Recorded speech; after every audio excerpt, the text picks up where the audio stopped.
이스라엘 팔레스타인 분쟁하면 여러분은 어떤 게 떠오르세요? 아마 늘 듣던 해묵은 논쟁들이겠죠. 오늘 이 시간에는요, 그 익숙한 틀에서 잠시 벗어나서 지금 바로 그 땅 위에서 실제로 어떤 일이 벌어지고 있는지 그 현실을 한번 들여다보려고 합니다. 이 구호 아마 들어보신 분들 많을 거예요. 정말 엄청난 논란을 불러일으켰죠. 그런데 말이죠. 오늘 우리가 살펴볼 분석가들은 이런 얘기를 합니다. 우리가 이 구호를 외치는 시위대에만 집중하는 동안 정작 더 중요한 걸 놓치고 있다고요. 바로 그 강과 바다 사이의 땅, 그 자체의 현실 말입니다. 자, 바로 이 지점에서 관점을 확 비틀어 보겠습니다. 어쩌면 이 구호를 둘러싼 그 모든 논쟁이 실은 요르단강과 지중해 사이에서 벌어지고 있는 진짜 현실을 가리는 일종의 연막 같은 건 아닐까요? 네, 그래서 오늘 분석의 핵심 개념을 소개해 드릴게요. 바로 하나의 국가 현실이라는 겁니다. 우리가 너무나 익숙하게 들어왔던 그 두 국가 협법이라는 희망이 어쩌면 지금의 진짜 모습을 어떻게 가리고 있는지 한번 살펴보겠습니다. 바로 이겁니다. 이게 분석가들이 말하는 하나의 국가 현실의 정의인데요. 여기서 진짜 중요한 포인트는 이게 뭐 언젠가 일어날지도 모를 가능성에 대한 얘기가 아니라는 거예요. 아니요, 이건 바로 지금 이 순간의 현실을 설명하는 말이라는 거죠. 이 슬라이드를 보시면 그 차이가 정말 극명하게 보이죠. 왼쪽은 뭐랄까 수십 년 동안 외교 무대에서 이야기되어 온 미래에 대한 희망, 청사진 같은 겁니다. 하지만 오른쪽은요? 이건 지금 당장 땅 위에서 벌어지고 있는 통제의 현실을 말하는 거죠. 미래의 협상과 현재의 사실, 이렇게나 다릅니다. 그럼 이런 현실이 도대체 어떻게 만들어진 걸까요? 물론 하루아침에 뚝딱 생긴 건 절대 아니겠죠? 소스에 따르면 이건 수십 년에 걸쳐서 아주 구체적인 정책과 행동들이 차곡차곡 쌓이면서 이 땅에 깊숙이 새겨진 결과물이라고 합니다. 이 타임라인을 한번 쭉 따라가 보시죠. 이게 하나의 거대한 이야기를 들려주거든요. 90년대 오슬로 협정 때만 해도 분위기가 정말 좋았어요. 아, 진짜 팔레스타인 국가가 생기는구나. 그런 희망이 있었죠. 그런데 2000년대 인티파다를 거치면서 거대한 장벽이 세워지고 셀 수 없는 검문조가 생겨나면서 그 희망은 완전히 사라져 버립니다. 그리고 지금은요? 그냥 어떤 정치적 해법도 보이지 않는 정체 상태에 빠져버린 거죠. 자, 그럼 이 하나의 국가는 대체 어떻게 돌아가는 걸까요? 간단히 말해서 모든 걸 컨트롤하는 최종 보스는 이스라엘 정부 딱 하나입니다. 그런데 그 통제 방식이요, 어디에 사느냐에 따라서 완전히 달라져요. 가자지구, 라말라, 그리고 불과 몇 킬로미터 떨어진 예루살렘에 사는 사람들은 완전히 다른 세상, 다른 법 아래에서 살아가는 겁니다.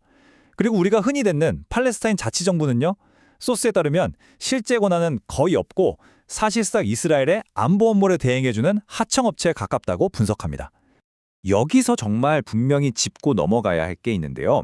10월 7일 사건이 이 하나의 국가 현실을 만들어낸 게 아니라는 겁니다. 그건 아니고요. 오히려 그 사건은 기존의 아슬아슬했던 현상 유지를 완전히 박살내버리고 이 현실이 굳어지는 속도에 기름을 부어버린 결정적인 계기가 됐다고 봐야 합니다.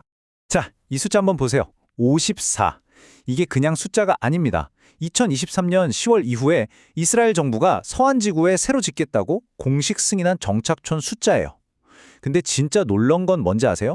이 사건 직전 몇 년 동안 공식적으로 승인된 정착촌은 0개였어요. 제로. 0에서 54로. 이건 그냥 증가가 아니라 폭발이죠. 이 현실이 얼마나 빠르게 굳어지고 있는지를 보여주는 겁니다. 그리고 이런 변화가 뭐 우연히 일어난 게 아니라는 걸 네타냐후 총리의 이 발언을 들어보면 알 수 있습니다. 정착촌 확대는 아주 분명한 의도를 가진 계획이라는 걸 그냥 대놓고 말하는 거죠. 팔레스타인 국가를 막는 게 바로 자신의 목표라고요. 이런 직접적인 통제 강화는 서한 지구에서만 일어나는 게 아닙니다. 가자 지구에서도 영토의 절반 이상을 물리적으로 점령하고 새로운 완충지대를 만들고 있고요. 심지어 레바논 국경에서도 비슷한 패턴이 나타나고 있습니다. 여러 전선에서 동시에 일관된 전략이 추진되고 있는 거죠. 근데 여기서 진짜 주목해야 할 점은요. 이런 생각이 더 이상 강경파의 전유물이 아니라는 겁니다. 지금 보시는 이 발언, 이스라엘의 중독파 야당 대표인 야이르 라피드가 한 말이에요. 무력을 써서라도 영구적인 안전지대를 만들어야 한다는 생각이 얼마나 이스라엘 정치의 주류가 되었는지를 보여주는 대목이죠. 좋습니다. 그럼 이렇게 굳어져가는 하나의 국가 현실이 대체 뭘 의미하는 걸까요? 이게 관련된 모든 이들에게 어떤 결과를 가져오는지 그 판돈이 얼마나 큰지 한번 살펴보겠습니다. 가장 큰 변화 중 하나가 바로 미국에서 일어나고 있습니다. 이 여론조사 결과를 좀 보세요. 특히 민주당 지지자들이나 젊은 세대를 중심으로 팔레스타인에 공감한다는 여론이 폭발적으로 늘고 있습니다. 수십 년간 이어져 온 이스라엘에 대한 미국의 초당적인 지지에 지금 거대한 균열이 가고 있다는 신호입니다. 결국 이 하나의 국가 현실은 관련된 모두에게 아주 심각한 문제를 안겨주고 있습니다.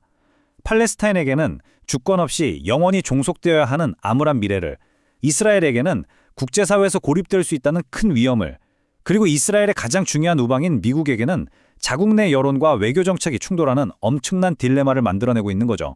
소스에서는 이스라엘의 전략을 확전 우위라고 표현하는데요. 쉽게 말해 이 지역에서 누구와 붙어도 압도할 수 있는 군사력을 유지하는 전략입니다. 그런데 여기에는 한 가지 조건이 붙습니다. 바로 미국의 거의 무제한적인 지원이 있어야만 가능하다는 거죠.